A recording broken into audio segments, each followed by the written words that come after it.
Altcoin season is just around the corner. Which one should you have your eye on? Is it ICP? Is it Near Protocol? Is it Cardano? We're going to have that discussion. Coinbase files for more futures. Which tokens do they list in their filing? Also, the SEC has officially sued Consensus and MetaMask. Are they trying to get rid of Ethereum staking as a whole? But there might be some good news as a big Supreme Court ruling could potentially finally put the SEC and Gary Gensler in their place. We're going to take a look at another ETF filing for a Solana spot ETF. Who just filed? Who is going to continue to file? We're going to talk about Cardano's Constitutional Committee vote, new ICP product hits the market, and much, much more on today's episode of Sin City Crypto. Let's go.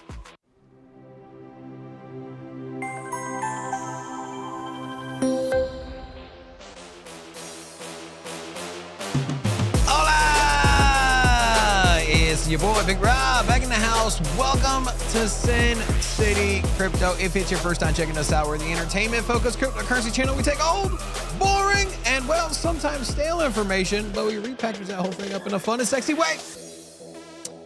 Bitcoin, 61,000. Why are you closer? What do you mean? Hey, what's up, bro? Did you watch the debate yesterday? Yeah. Man. Wow. A lot of crypto questions, huh? Dude, I have very, very little faith in U.S. politics with the two candidates that we have. You know what? I mean, I can't say Biden just looked old. Like that dude, he was off his rocker, bro. He didn't know where he was. Those lights, they needed to turn those lights down in that studio there because my man was lost. He didn't know where he was. He was a bumbling fool, bro. And, you know, I'm not even, I can't sit here and say like, oh my God, I can't wait to get Trump and all. Like, I'm not even a Trump guy, man. But I can't vote for Biden, man. That dude he has no idea what's going on. I mean, it's almost sad, you know? And, you know, prior to today's show, me and David were talking. And, you know, there's a lot of discussion about there being a replacement for a Democrat president, right? And, you know, maybe at the stroke of midnight, they swap out Democrat nominees. Maybe Biden says, hey, I don't want to go for re-election. Because like, where's Biden going to be at 4 years from now mentally? Right? Dead. It's very concerning, right? How is this man running our country? Anyways, regardless, I think that is an interesting situation where we might replace the Democratic nominee instead of Biden going up for re-election. They put somebody else in, and we were talking about. I was like, I bet you anything. They throw RFK in there. They take him off of whatever weird ballot that he's on or whatever party he represents. They put him back as Democrat. That's what he originally ran at. That's what his family ran at. And my man, RFK, is super bullish on crypto. He's been at Bitcoin Miami last year. And then this year, he was at Consensus. And I'm not sure if he's going to be down in Tennessee. I think he is. But either way, the dude makes appearances at the major crypto conventions. Before, he's very outspoken. Yeah, he's very outspoken on crypto. And so I think, call me crazy, but You're crazy. I think that what's going to happen, Robstradamus is speaking, they're going to usher in RFK, and they're going to they're going to put to bed Biden. My man needs Like to take a literally. nap. Hey, come here, Joe. Here's a little bottle. Like, Look, we're not a political show, so I'll just give my real quick 2 cents. I don't think Mr. Kennedy is liberal enough for the Democratic Party. I really don't. I think he's more in the middle, which is great. I'd vote for RFK over anyone else if he was one of the major party candidates, because, you know, the independent party doesn't really have a chance. But least to say, you know, we talked about this yesterday, is crypto going to be one of the first 3 questions? It wasn't even a question, which is what apparently he's got 2 nicknames now. Robstradamus said yesterday. And so Robstradamus also said, I was even hesitant on throwing out the 50%. Because I said yesterday, I was like, it's a 50-50 chance. I was saying it because you were at 70. I didn't want to crush your hopes, man. But I was like, I really don't think they're going to ask a crypto question. oh, you're such a good man.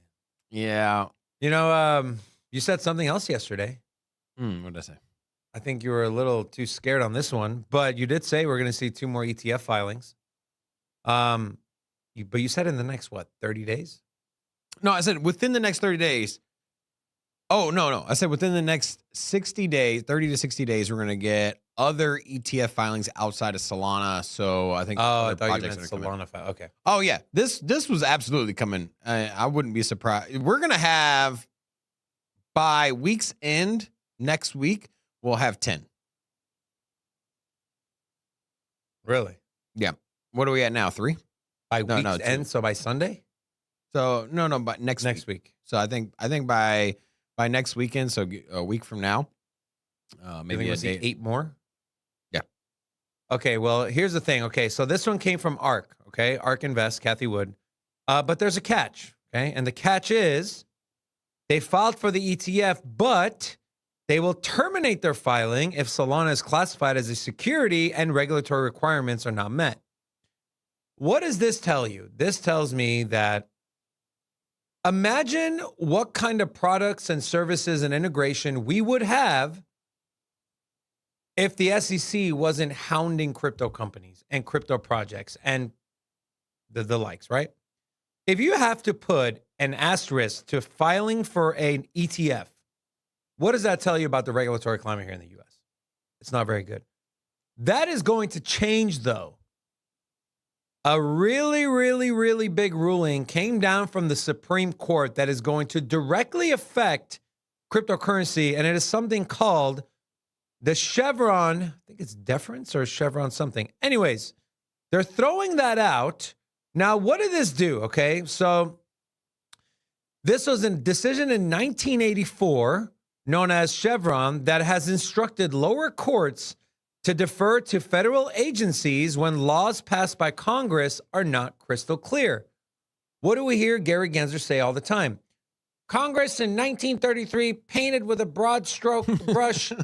So what he's saying is the law isn't black and white. There's gray area, and we, the SEC or any federal agency, bureaucratic, non-elected agency who's appointed by a president, we can just take the law passed and we can interpret it how we want, and we can just sue people. We can regulate people, which is exactly what they've been doing. Mm-hmm. That is coming to an end.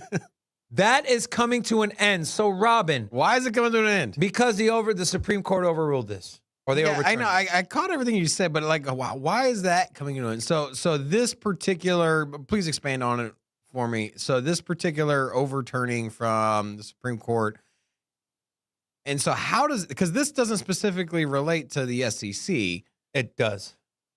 The exact court case was a matter of no. It wasn't the SEC. Yeah, I know it affects the SEC's, but what was the original court date? Give it to me one more time, but just.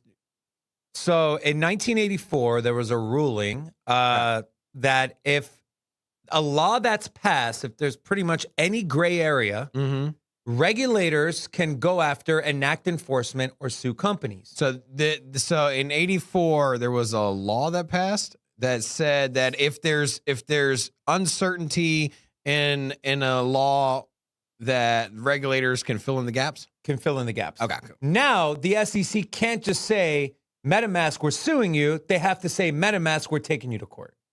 Or MetaMask, this is what we think. They can't just say, oh, you need to pay a $10 million fine because this part of the securities law, this, that, or you got to shut down your staking. No, they got to take them to court and have a formal process for every enforcement action that they want to do.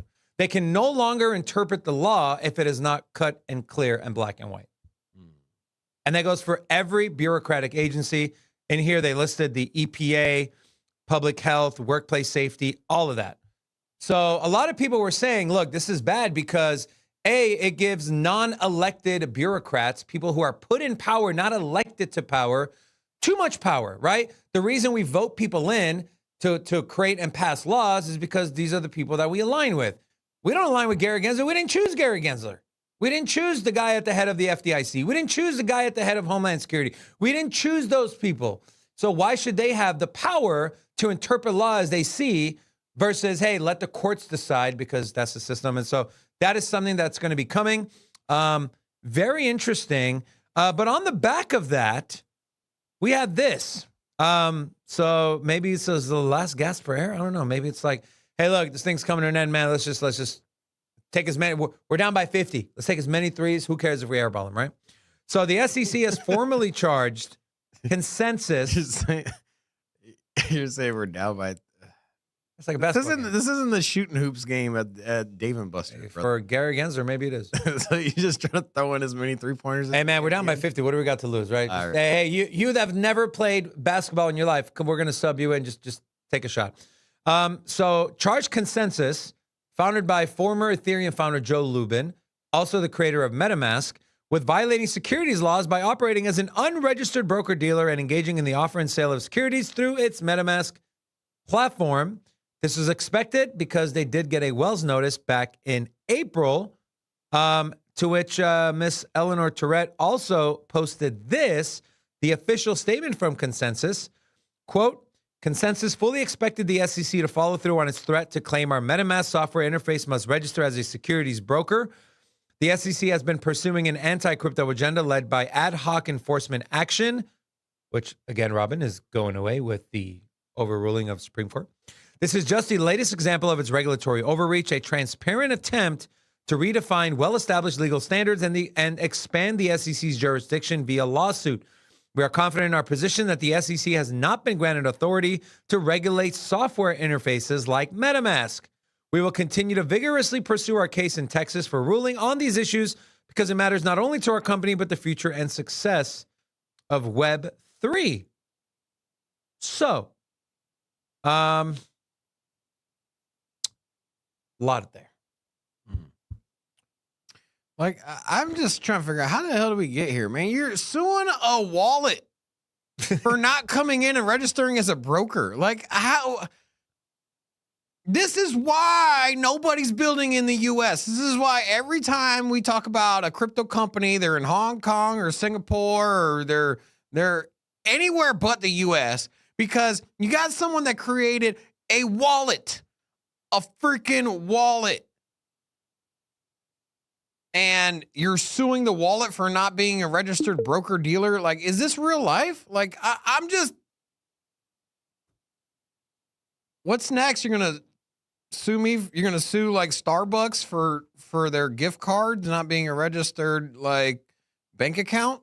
I mean, it's the same thing, right? Like, hey, Starbucks gift card, it's you can charge this thing up and you could add money and pay with it. And you could, to be fair though, scammers, what do they ask you to do? Go to Target, get a gift card. Yeah, but here, I mean, the thing is like literally you can add money to a Starbucks gift card and you can load it up, right? I can send you money to your Starbucks gift card. And the thing is that's not a bank account. And you know what? MetaMask, they let you hold your crypto on decentralized Web3 plugin, and it's not an exchange. It's not a broker dealer. I'm sorry. It's software, and it's not even. It's managed by a company. Sure, Consensus. They manage it, but they're not an exchange. There's not listings there. They're a decent okay, how about this? I create a token. Here's the crazy part, Looney here. I create a token. It's an ERC20 token. The wallet address pops up on MetaMask. I can send it there. What are you supposed to register that as a security? Yes. You're like, hey man, this Watch Me Now token is being launched, and well, it's not registered as a security, and this broker dealer just offered. Like, how the hell is MetaMask supposed to defend themselves, right? If they were to win this lawsuit, there is literally nothing you could do for decentralization, right? I mean, think about it. I create a web application that lets you move crypto to a wallet. We don't control it. We don't have the private keys. We don't have anything to do with it. It's just a wallet address, and we let you use different main nets, so you can have your Ethereum tokens on there. You can have your Avalanche. Anyway, the whole list. Anyways, you can swap between those, and you just send tokens to a wallet address. That's it. It's a wallet address. It's software.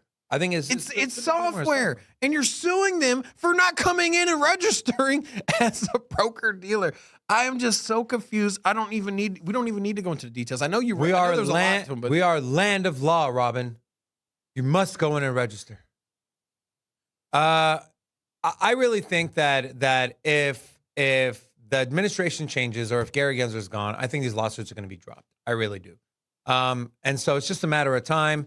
I just can't imagine, right, going back to the Solana ETF news, for ARK Invest to come out and say, yeah, we're going to file an ETF unless there's uncertainty that it's a security, yada, yada, yada. How many more companies, Robin, do you think have sat on the sidelines that it could have potentially helped the adoption or potentially could have had a product that changed something, someone's life, people's life, whatever the case may be, but they haven't done so because of the regulatory landscape and how unfavorable the regulators are to cryptocurrency and the founders and projects here in the United States? What would that look like? Where would we be at today? I'm excited to see where we're going to go once this thing is all put to bed. And when I say put to bed, I mean Joe Biden and his friend Gary Gensler. Now, the title of the show today, you saw on the thumbnail, was altcoins, right? You had ICP on there. You had Fetch on there. We got the big merge coming starting on Monday. We're going to come out with a video, everything you need to know about the merge, where your tokens are, who is going to handle the token bridge for you, which exchanges are going to do it, which ones are not. So you're going to want to make sure you're subscribed to the channel. And so when that comes out, you have all the information you need. But there's a lot of things happening. A lot of things are at discount. The markets are kind of boring right now, which is great, right? Last thing you want to do is start to heavy buy when the markets are ripping. You want to do it around times of 15, 20% drawdown. So let's take a look at this. Just a headline here. Crypto analyst predicts altcoin season as Bitcoin dominance wanes. Let's take a look at the Bitcoin dominance here. See where we are at. If I can get this damn thing to 53.1%. I have said clearly that I don't think we'll see Bitcoin dominance over 55% again. We're at 53%. ETH dominance is at 18%. We saw We're not that far away from the Bitcoin dominance being over 55%. I mean, yeah. Could I be wrong? Maybe. Yeah. But if altcoins start ripping, of course, that dominance is going to shrink, right? What's your gauge on where we are? We got the fear and greed at 46, so neutral. We were down to fear just a few days ago. But what's your gauge on the altcoin markets? Typically, you see that money flow chart, right? Where it's like Bitcoin, Ethereum, large cap, mid cap, and then memes and more gambling stuff, yeah. Right? And everything flows back into Bitcoin. So I want to take a peek at this chart here. You have, this is dominance here by Bitcoin. Bitcoin is blue, right? And so what we saw back in 2017 is that we had almost 75% altcoin dominance here. You know, we were at 70%. So 32, almost 70%. So 32% dominance here was what Bitcoin fell to at one point, right? Then you saw here last bull market, we were at 38%, 37%. So a 60+% dominance. And now we've seen that if you look on the far right side here, that just bring this up. So there on the far right side, you can see that the blue is coming down, right? And that's Bitcoin dominance. So we haven't seen, even though we've seen a few altcoins rally, like particularly Solana, realistically, it's been a smart move to be in Bitcoin outside the alts since the beginning of the year, since 2023. You know, we've gotten a 3x out of Bitcoin, but we haven't quite yet seen a 3x out of the altcoins as far as the market. And so, unless you nailed it on a few projects, particularly AI, also, you had AI, Solana, some meme coins. If you missed those, you pretty much have lost, right? Compared to Bitcoin. But we're in that cycle, right? And if you saw that chart, we do lose Bitcoin dominance. And so I believe that within the next couple weeks, maybe 2 months at most, this is where we see the reversal. And why do I say that? It's not just like, well, it's just my feeling. I put my finger in the air and I can feel the wind blow. No, we have the Ethereum ETF going live in a week. We have the Solana's ETFs being launched. We are seeing more buzz when it comes to traditional finance using altcoins. First of all, traditional finance hasn't even played in crypto. They just dipped a toe into Bitcoin, and then they went all in on the whole thing, right? BlackRock went from no crypto exposure, completely silent, to, hey, this Bitcoin thing's pretty cool. And then 2 seconds later, they're like, all right, we're tokenizing everything. Like, bro. So I'm telling you, this is exactly what we need. And so institutions, the general flows of the cycle, we're going into the altcoin market. So you need to start preparing. You need to start identifying which projects are going to be the ones that are going to generate the most returns for me. Well, because here's the thing. If you think that simply because your altcoin that you were married to last bull market is going to come back, it's not. Not all of them. Sorry. Take a look at last bull market. Your EOS, your Dash, hate to say it, XRP did not perform well. And it wasn't because of their own project, but it was simply because of the SEC and the lawsuit. But if you just simply said, you know what, XRP is the best thing ever, I'm not going to buy anything else, and you went in with that mentality in 2020, you missed out on massive gains from all these other projects. The same for Dash, Litecoin, EOS. You throw Tron in there, Monero. The list goes on and on and on. There is plenty of projects that did not return what some of the competitors did. And so going in here, I don't know which ones it's going to be. And I have a feeling I know which ones it's going to be. But there was new players that entered in the space, right? There were old ones. I'm talking about last bull market, 2020, 2021. There were ones that came back, right? Ethereum, obviously, been around the cycle prior, went from $100 to 4,000 plus. Cardano was around, but then you had all these new ones come out. So that's the birth of Solana. You had what were some other alts? You had all the stupid metaverse crap. Last cycle, Near Protocol was. Yeah, Near Protocol. We had Theta. There was a lot of players in there. Phantom. A lot of people just kind of came out of nowhere and just exploded, right?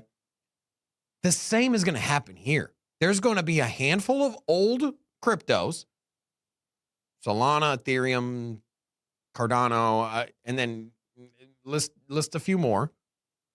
I would say maybe 10 relevant older cryptos, and then there's going to be new ones shuffling in, man. We're already seeing it.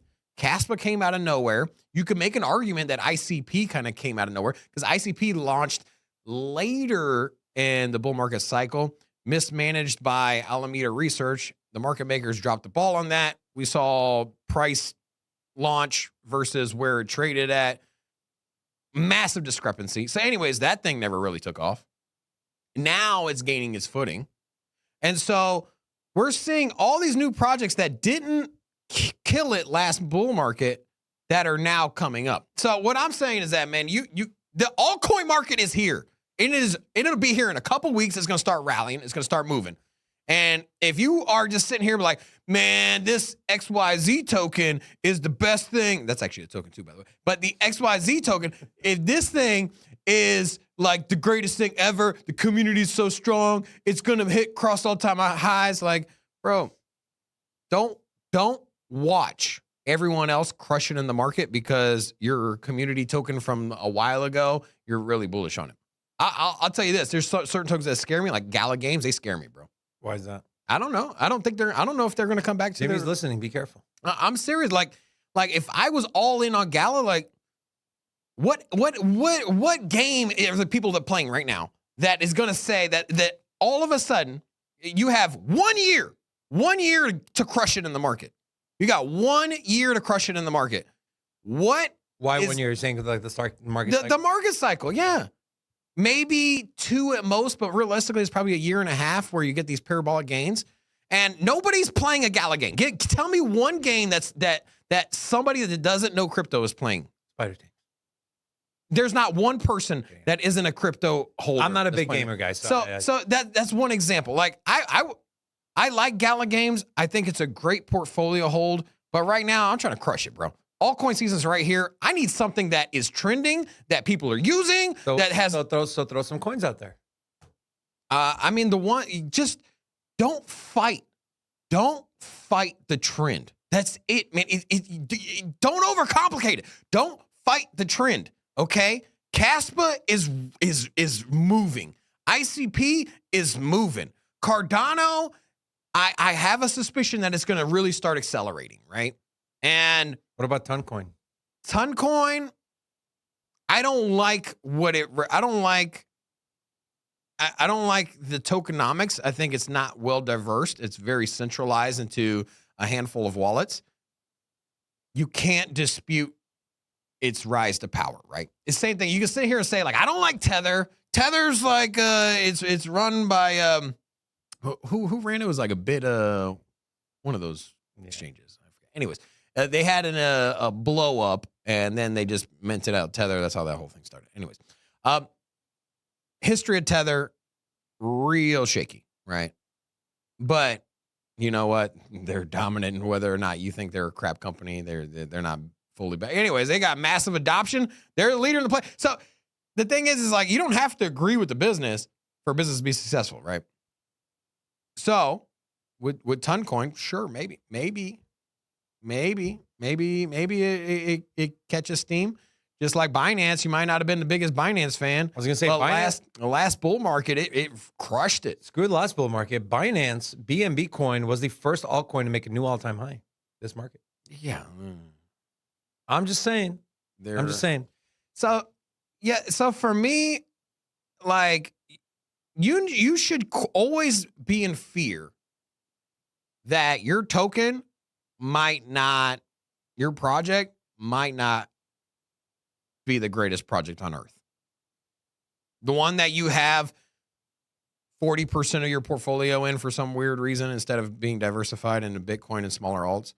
When you're just going all in on these altcoins and you're just like, man, you know what? I'm let me take a look here. I want to know what are some projects? What are some tokens that kind of scare me, right? Avalanche, I think they've gone quiet lately, right? Yeah, I really like Avalanche. Their tech is beautiful. I hope I almost put Avalanche and Cardano kind of in the same boat. Like they got the team, they got the blockchain, their network adoption is not where the competitors are. I hold a little more faith in Cardano coming back. I'm pretty damn bullish on Cardano, but you know it has slipped. Man. What about Polkadot? Cardano went from number 3 on the market cap list, and it's losing steam to some competitors. But I still hold faith in Cardano as far as the community. The tech is sound, bro. And that's the thing. If you got good tech and you're making partnerships, and that's Cardano's big thing is that they make big partnerships and not just a flash in the pan with some company. They're making partnerships with nation states and governments. So that's something I hold well. But Avalanche, a little shaky. Also, Polkadot, yeah, I mean, they're slipping too, man. Right? I mean, Polkadot has not moved. It literally has not. But once again, the tech is good. It's a little confusing though for myself. I mean, we're plugged into crypto. Do you understand how these auctions work? And I mean, Yes. realistically, how they work. Like, Well, the ins and I don't outs. mean from like a coding perspective, but just kind of like, they're only on they have the chain auction and they're Parachain auctions. yeah, and then they're on They've there for a changed it. certain amount of months and then they leave. Like, but why do you need to be on the auction? Why can't Adapt just run on Polkadot? Why is there only so many slots? Like, it seems weird to me, right? Like, why can't you just say anybody that wants to build here? No, we got 12 slots, so we're gonna have an auction and Well, then you can get on here and Well, then, you can, to be fair, you can use their Substrate, right? Their software developer kit's called Substrate. You can use that to build, but yes, being plugged into the relay chain, which is Polkadot via Parachain, the slots, I think that's at 100 right now. But they are changing the pricing, and the big knock on it was it's too expensive. They're changing with Polkadot 2.0. Now, instead of having to put all this money up front, you can just put up money that you need, and whatever you don't need, you can sell. Here's another great example. Another great example of project that might not rally back would be like Polygon, right? Polygon's rise to greatness last year was due to a lack of layer 2 scaling or I would say Ethereum alternative options, right? When Ethereum's gas fees are $200, where else were you going? Binance or Polygon? That was kind of it, right? Where else were you building? Solana, Binance, Polygon. Polygon also leveraged the security of Ethereum, so you felt pretty comfortable there. Also, it had all of the, it's basically ETH as far as for developers, so they could port over their dApps over, and so there was a lot of parallels. So basically, if you're a developer on ETH, there's really no reason that you couldn't launch a product on Polygon. But now there's so many competitors. Like, why? I think you bring up a very important point. You're using Polygon as an example, saying that, hey, they had the big run up because they didn't. There was not a lot of layer 2s. Now there are a lot of layer 2s. There's more options. What does that tell you about tokens from last cycle previous? Is if you're going to hold on to these projects, if you're going to hold on to a token that was launched 5 years ago, 6 years ago, 3 years ago, or that was launched this year, this cycle, and you plan on holding into the next cycle, there's going to be more competitors to exactly what they're doing as the space grows and at an accelerated rate as more Web 2 companies come in and building Web 3. So you have to start evaluating a little deeper on your projects that have been around for a while. Have they kept up with what the competitors are doing? Have they separated themselves from what the next project that's launching in the same field is doing?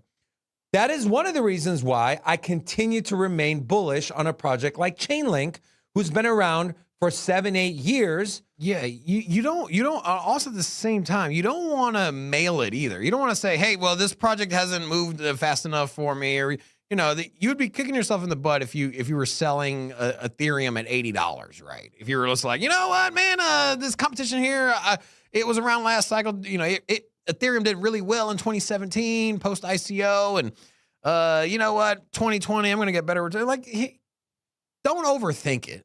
But at the same time, you should really evaluate your position, and you should really see, is the community going to get behind this token? And is there enough momentum?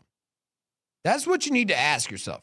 Because I think at this point, I would say majority of the layer 1s and the primary scaling solutions, like on the layer 2s, the big boys like Polygon, it's pretty safe to say that they're not going to break, right? Like, they're going to stay here. They're going to work. They're going to still move transactions. There might be some that blow up, sure. I think it's going to be few and far between. But I think that at this point, they're not going to break, right? And so you have all these, let's just say we have 100 projects. We'll take the top 100. You got 100 projects. I mean, there's only going to be so many winners. All of them are going to, for the most part, work. None of them are going to break.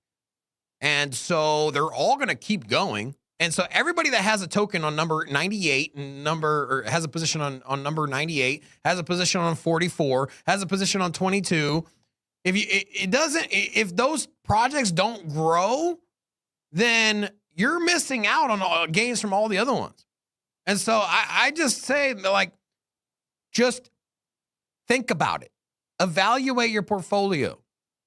Is the team and the project and the community, are they moving in the right direction? Because if you're going all in on some altcoin that rallied last year and they haven't done anything yet, and there's not a lot of headlines, and you're just simply like, well, one day it'll come back. Well, Robin, it was a lot easier 4 years ago, 5 years ago to see, hey, Ethereum is slow. It's expensive. What's the next best thing? Oh, here's a layer 2. Polygon. Sure, there's another handful of them, but wow, Polygon really stands out. Now, it kind of stands out, but you can argue that, wow, there's like 4 or 5 other layer 2s, Arbitrum, Optimism. You got Mantle. You got that you're really going to, don't overthink it, but definitely put more time and research into it so you can pick the winner or diversify a little more, right? Yeah. Instead of having 2 layer 2s for ETH as your plays, have maybe 4 or 5. Instead of having 1, have 2 or 3. And so, if you were bullish on Bitcoin SV for some reason, or Bitcoin Cash, okay, who or the hell is bullish Litecoin, on Bitcoin? dude, there are people in the comments. I'm not even kidding you, bro. And every time I talk to these people, I'm just like, are you actually bullish on Bitcoin Cash? And they're like, yes. They're like, this is the majority of my portfolio. This is in our comments. I've been communicating with everyone, and there's a reason. There is volume. I mean, I believe it or not, and don't be that guy. This Bitcoin Cash has $280 million in volume. Bitcoin Cash, more than Chainlink, more than Polkadot, more than Shiba Inu, more than Polygon, more than Near. Let that sink in, David. Bitcoin Cash has more 24-hour volume than Polkadot, Chainlink, Shib, Polygon, and Near. And there are people that are using it. Now, ask me a personal question. Will this thing ever outperform Bitcoin, Ethereum, and Solana? Hell no. But the people that are holding it for some reason are delusional and they think it will. And that's because at some point early in the project, they got exposure and they're like, it's coming back. I'm telling you, it's coming back. You don't understand the amount of transactions you can process on Bitcoin Cash, or 100-fold what you can do on Bitcoin. The miner's going to come around. Like, stop it. No, it's not going to come back. It's not going to work. It's not going to work. Let it go. Evaluate. Take a minute. Step back. Is that network growing? Is the community growing? Are the developers making new partnerships? No. Same thing for Litecoin. And I'm afraid to say it, but maybe that's the direction Polygon is going. Maybe that's the direction that I'm trying to look down this list. MakerDAO kind of scares me a little bit. Nah, MakerDAO's fine. I don't know, man. I mean, I just think that tokens that were around last, I mean, maybe Aave, but Aave's the leader in DeFi, but maybe they're not. Maybe, I mean, last cycle, Compound was the leader in DeFi, right? And where's Compound? Not even in the top 100. Oh, man. I like Aave, though, man. I feel like they're going to have a big... Go to Jupiter. Go to Jupiter. Scroll up. Right there. Below Algorand, yeah. I think Jupiter is going to have a big rally going into the end of the year. I think as the second season of the airdrop comes around, I think people are going to start farming. People are going to start buying. People are going to start staking. They're going to start using the platform because they want that airdrop. There's still a lot of tokens that they're going to airdrop in January of 2025. I think you're going to see volume start to ramp up. You're going to see buying and staking start to ramp up. I barely did anything on Jupiter, and I got 2,400 tokens as an airdrop. Let me ask the chat here. I know I threw out some tokens here that people hold. You pretty much dug a grave for Polygon here. Kind of what you did, dude. I mean, they the last thing you got to do. I would just say, you just haven't donkey kicked it into. No, well, here's the thing. They do have a giant catalog of partnerships, and they do have paid for a lot of those. They did, but they also paid for. It doesn't matter. They still have big names that they're working with. And even if they did pay for those, if Starbucks or Adidas or I forget the other companies that they have, if they decide like, hey, let's get a little deeper into crypto, which I think that most, if not all, companies will eventually, in the same way that most and all companies have internet exposure, I think that most and all companies will have crypto exposure in some way. And if you already have a partnership with Polygon, paid for it or not, old partnership or not, I think that maybe you'll expand on it and you'll use those services. It makes sense. I think a lot of Polygon's partnerships, though, were NFTs. We saw Starbucks drop their program. I'll say this. I think that the risk to reward return on Polygon is not ideal. I think that the chance of them being another top 10 crypto, because at one point they were, and I think the chance of them getting massive market adoption and just dropping elbows on all the other layer 2 scaling solutions, they're not really a scaling solution. They're a side chain, right? That's the thing. Polygon is its own network. It uses Ethereum as security. It does what the Lightning Network, or it uses the Ethereum security to validate their own network. And it's also, that's just one part, though. Yeah, it shares the same language, and so the two can port back and forth for dApp creators. There's a lot more to it, but in simple terms, it is a separate chain that leverages Ethereum, right? And it's easy to build on it if you've already built on Ethereum. So I just say that, look, it's not trending the right direction. And for me, I need to find projects that have a community that is going in the right direction. And here's the thing. Do you miss out on gains by waiting? Yes, of course. But I think, would you rather, and here's the thing. You can go out here and buy 100 altcoins that are in market caps of less than, say, $50 million. Chances of hitting one of those is pretty slim to none, right? And that's because all these projects are so small. There's tons of them, right? But if you wait for one of them to blow up to get to, say, $200 million market cap, and you know it's a little bit more bigger, it's a little bit more established, it's probably a safer play. The same thing here with looking at tokens or looking at projects that are getting adoption, that the market's coming back. And so, yeah, maybe you start seeing it move, you start seeing the price going, you start getting some partnerships, you start getting some bullish momentum, you start seeing TVLs, you start seeing a ton of wallet addresses get made, then you jump in. Yeah, could you have got it lower by waiting because everyone's talking about the project's dead? Sure. You didn't need to buy Cardano at 5 cents to crush it last market, right?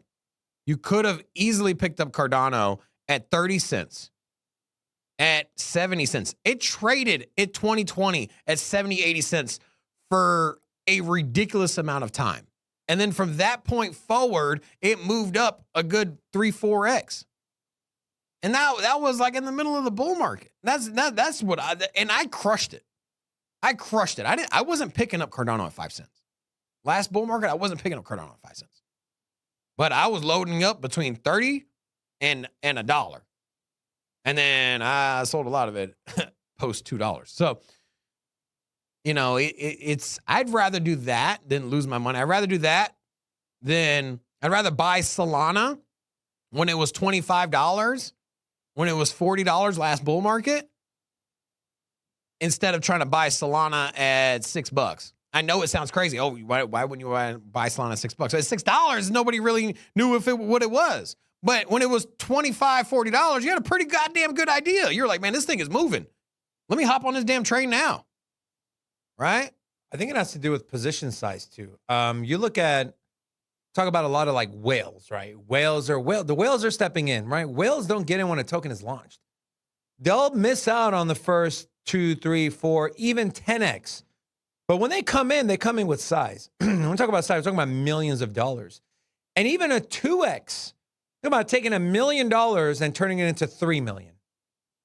That's what these whales are doing. And so as your bags grow, as your position sizing grows, you don't need a 50x. You don't need a 100x and take that risk. You should be happy with a 4x, with a 5x. You got a $500,000 portfolio, a 5x puts you at $2.5 million. If you got 4 to 10 years, 4 to 20 years, 3 to 25 years of investing, let's say you're 30 years old, 32 years old, and you plan on retiring when you're like 40, 45. You got some runway there, man. What a compound. If every year you can turn a 2x, you're absolutely going to crush it. Compounding returns, you put in $1,000 and you turn it into 2,000, and then you just let that ride. You keep adding money as you work. You keep layering in more money into a diversified portfolio. Don't diversify too far. I think that's the biggest mistake, in my opinion. I think you should really find some projects that you think are going to take off. Not just, oh, that's my favorite project because they have a cool leader that is outspoken in the community. I'm in there. Like, stop. Find a project. Like, this thing's gaining momentum. Let me get in now. Maybe it's maybe I obviously could have bought it cheaper. Don't be the guy that says, man, $8,000 Bitcoin, just you know what? I'm gonna buy this EOS token. EOS is coming back. Bitcoin 8,000. You know, EOS I need bigger. You know, EOS had the largest ICO funding round raise. I mean, but think about how many people were sitting on tens of thousands of dollars in EOS in 2019. And they were like thinking to themselves, okay, this is going to get to former all-time highs and it's going to pass it. And then I can take this $20,000 in EOS and just put the $20,000 in Bitcoin.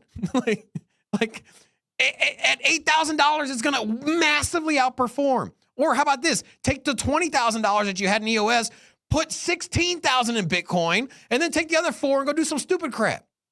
Go put it in whatever. There you go. And then just let that $16,000 ride on Bitcoin. Because $16,000 at $8,000 on Bitcoin, you got like a 7x, bro. And Bitcoin is going to get to $250,000 this bull market.